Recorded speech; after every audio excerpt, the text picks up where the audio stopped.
Tata Power saw an opportunity to turn fly ash, a byproduct of burning coal in its power plants, into bricks for construction.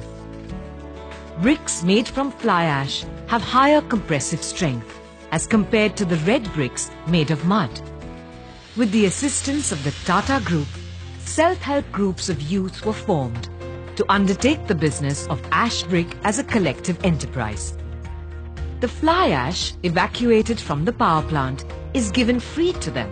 Tata power की तरफ से machine मिला है और free में हमें flies देती है. Special brick making machinery and technical training is also provided.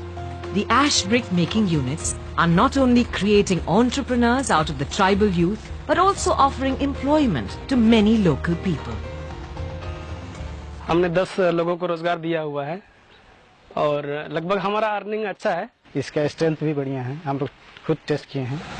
These young entrepreneurs have discovered that ash brick making is both lucrative and environment friendly. It also has dual benefits of safeguarding the topsoil of farmlands on the one hand and productive evacuation of fly ash on the other. सरकार का भी कहना है कि red bricks का भी मतलब बंद किया जाए क्योंकि इससे आपका मिट्टी खत्म हो जा रही है. तो ये फ्लैश ब्रिक्स का जो है ना इसका फ्यूचर बहुत ब्राइट है. आगे चल के हम लोग को बहुत फायदा होगा.